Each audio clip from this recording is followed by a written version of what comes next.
Hey guys, welcome to an episode of Cooking and Growing with the Frisbys. Today's date is October 31st, so happy Halloween. Hey, you know what guys, we haven't been out here for a while, but there's something new and I just want to take you through a quick little episode of what I'm about to do here. We have learned in some of our research versus doing things from just starting from seed, which you see us do that all the time.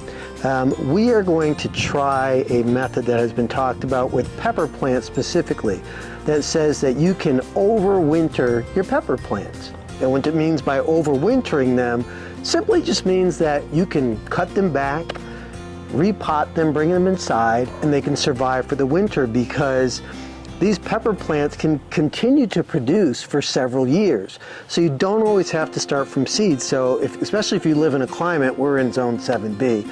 So we really don't have to worry about it because of the long season that we have.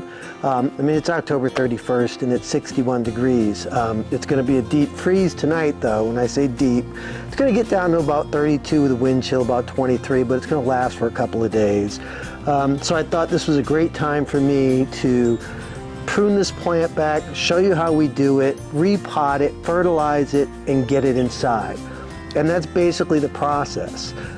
So you're gonna see, it's gonna be a little scary for me. There's still fruit on this plant, as you can see, but I've gotta pull off any remaining fruit that's there, and then I've gotta cut this back where the Y begins. Some plants start a little bit higher, but you're gonna see me cut that back. If you've ever seen a crepe myrtle plant cut back every spring, it grows up so beautifully with these long 10, 12 foot spindly arms that produce great flowers.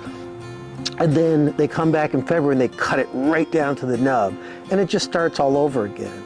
And that's the basic premise for this. And some plants they say can go 3-4 years.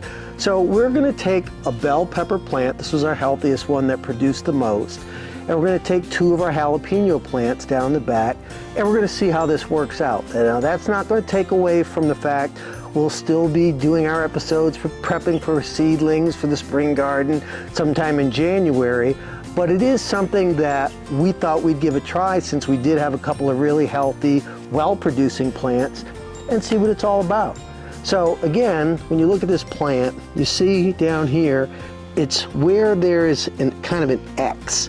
And it's really down here at the base of the stem, and you just start to see these little nodules.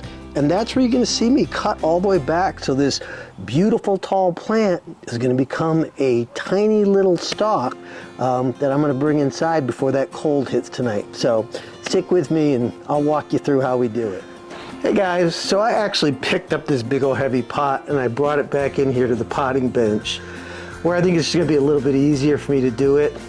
There was really no great camera angle out there and I was gonna have to do it kneeling down, and anybody knows the moisture that stays in these plants and things down here in Georgia, when you kneel down on grass, you come up with wet pants and such. So I brought it in here and basically I just have a pair of pruning shears, and I gotta tell you, since this is the first time that I'm doing this, everybody says, oh my God, it's so nerve-wracking to sit here and do it. So the first thing I need to do is I need to just cut all this fruit off, and obviously the size of this fruit, it's not anything that's gonna be viable, but since we've got this deep freeze that's coming, I gotta make sure that I get this plant inside and I get it inside tonight because it's not going to like 32 degrees, I can tell you that. So the first part of this process is going to get this snip back.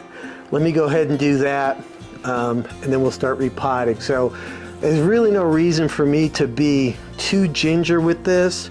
And I'm new to it, so I'm just going to start cutting this off, and I'm cutting it where these little nodules are, so you can see where there would probably be new growth, and any of you that have done this know exactly what I'm talking about. There's no reason for me to just start cutting way up top. I'm just gonna start trimming this back. I know you look at this and it's like, ouch, ouch, ouch. And it is ouch. Like, it makes me nervous to do it, but you know what? You have to try and you have to start somewhere. So that's what I'm doing. I mean, this is what I've been told works best. if it becomes a time saver for us, somewhere down the downstream when we have a larger piece of property with a greenhouse, see like this little nodule here, that's coming off of there. Look at that. Doesn't that hurt? You're like, ouch, you sure you want to do that? No, I'm not really sure, but that's what I'm gonna do. Now I've got a nodule up here, but I'm gonna bring it all the way down here. Cut it right there at the end. There's no reason for this leaf to be on here. There's no reason for these leaves to be down here. And now I'm guessing, because I've cut all that off, there's really no need for this support, so this can come off of here as well. So look at this. I'm going to bring you in. Of course, that's not going to stand up because I want it to. So let me bring you in here a little bit closer so you can see exactly what I just did. All right, so take a look at this. So you saw that big, beautiful plant. So I had to come and I had to cut off the little bit of fruit that was left. It's not going to do anything because it's just starting to get cold. And then you see I took all this off, even though some of it still had some growth on it. You can see in there, it still had some nodules on it, but it just has to come off. And then you see here, see what I've gotten down to? The next thing I'm going to have to do is dig this out and then put it in a pot. So hang on, let me do that. Hey guys, so what am I gonna do here? So obviously we don't need it in this big huge vase that we've had it in all summer. So I'm gonna transfer it to a pot that's a little bit smaller pot. And I've put some potting mix in the bottom of this. And what I'm using is indoor potting mix. And the reason I'm using indoor is because outdoor potting mix and soil and things that you typically use in your garden is going to be more prone to insects and gnats and bugs and things like that. You don't want that flying around your house. If you don't have a greenhouse, which a lot of people don't, you don't want all that inside your house. So this way, indoor potting mix, the difference is this has been sterilized, so there really are no bugs. So what I'm going to do now is I'm going to take my trowel and I'm just going to dig out around here because I need to take some of that soil that it's already resting in and some of the roots. So I have to dig around it, but not be so intrusive that I violate the roots. So I'm going to take my little trowel here and I'm going to go way to the outside of this thing. And probably about, I don't know, 4 or 5 inches out from around the base of the plant. Digging down. Make sure I get that root ball without really disrupting everything. And this is a very deep pot. So now I can feel it starting to come loose.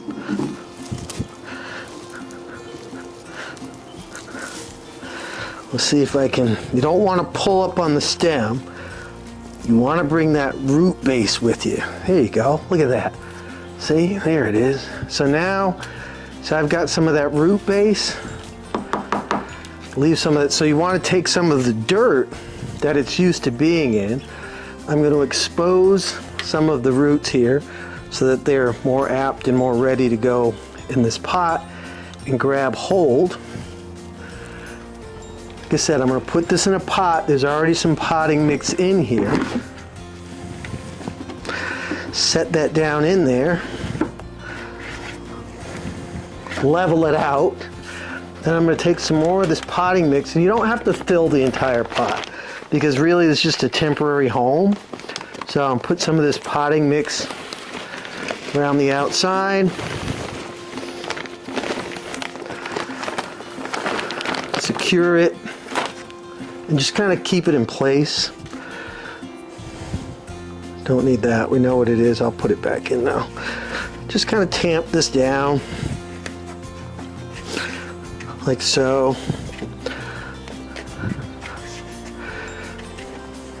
And then you don't want to shock it too much. So it's been transplanted, right?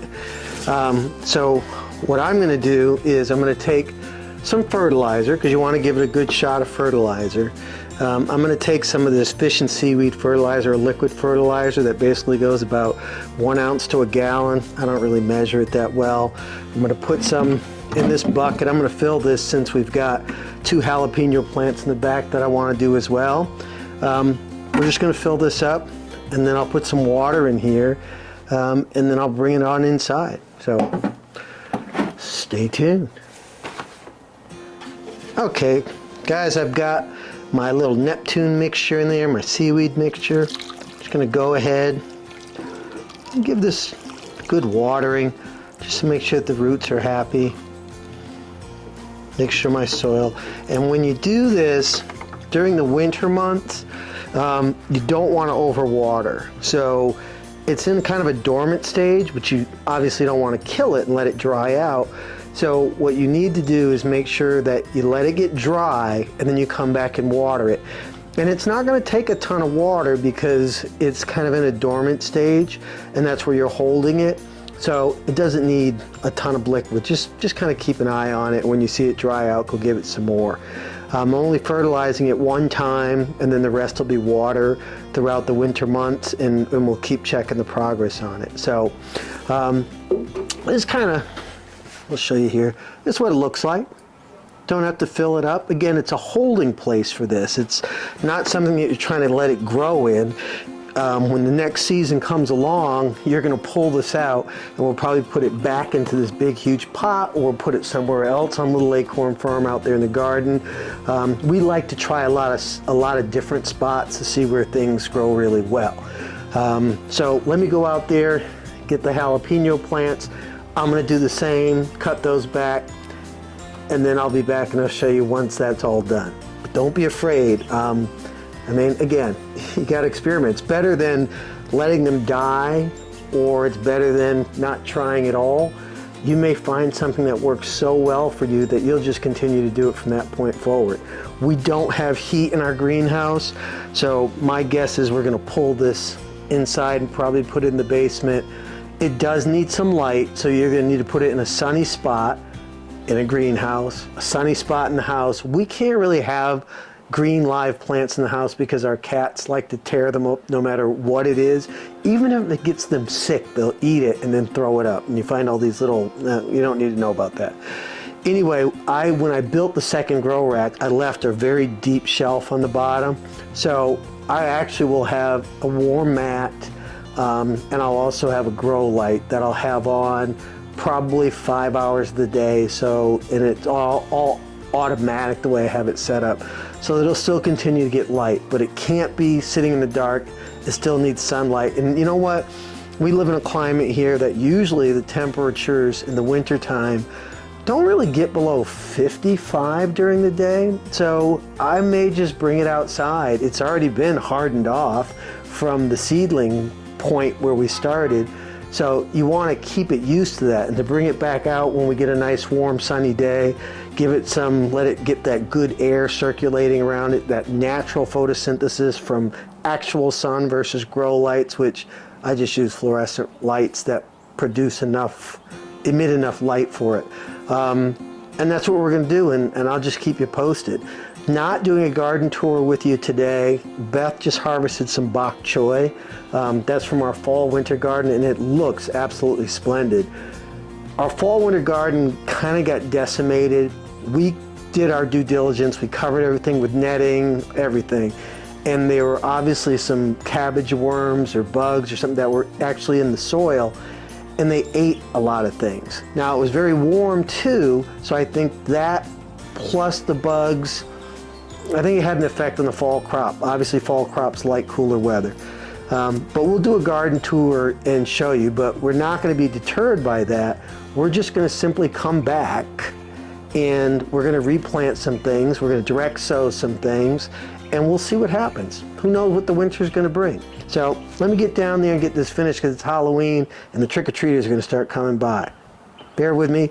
I'll be right back to show you the finished product when I pull the 2 jalapeno plants. Stay with me. So here's our peppers as of October 31st, and you can see the leaves are starting to yellow a little bit. They're still producing though, you can see, and I have to cut this fruit off This is a jalapeno. So these are the 2 jalapeno plants that I'm going to take today. And I've got to do the same thing. I've got to look at where this Y begins, which you can see on this plant. It starts, God, a good 8 inches above the ground. But, you know, that's where I've got to try and keep that plant. Let's see, this one over here. It kind of looks the same way. So we're going to have to, these will look a little bit different, but look at that, shoshitos are still producing back there. Even some of the sugar baby rush are producing, but I suspect after tonight they will not be.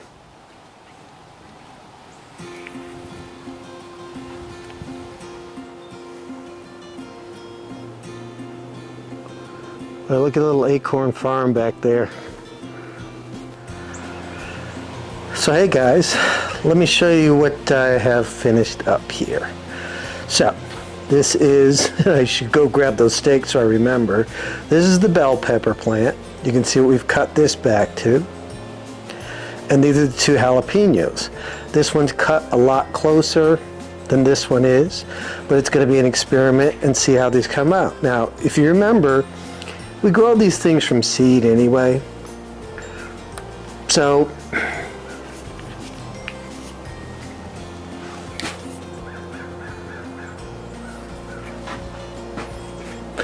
we grow these things from seed anyway, so it really doesn't matter, but we just figure, I mean, why not give things a head start? And that's what I believe this is going to do for us. I think it's going to give us a great head start for next year. I'm going to go ahead and bring these in the house, and I'm going to sit them up on the grow rack, and we're going to see how things turn out. So guys, thanks for sticking with me today. Hopefully you've learned something. Hopefully I haven't really missed too much. I try and pass along as much education as I believe that I get off the web, and then try and make it a little bit easier.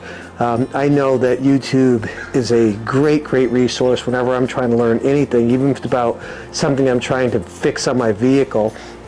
And it makes it a little bit simpler. I know last weekend I was putting a grill together, and I simply just pulled up a video of somebody that did it, and it was a lot better than just reading the instruction manual. So again, this is October 31st. This video was all about overwintering, or basically just bringing your pepper plants in so that you can reuse them, because they can produce 3-4 years, and just bringing them and keeping them so that you can replant them in the spring. So I'll give you guys updates as we give you some of the fall garden tours as well, but that was simply it. Pulling them out of the ground, putting in some indoor potting mix, putting in some of our organic Ocean Harvest, which is a seaweed, fish and seaweed fertilizer, which is a 2, 3, and 1 fertilizer. I know you guys know what those numbers are. And that's it. So guys, thanks for sticking with me. Happy Halloween. Thanks for watching. Consider hitting the subscribe button so we can grow our channel a little bit. If you've got questions, post them. I'm pretty good about answering back. Sorry about banging the mic there. Guys, happy Halloween, and we'll see you next time.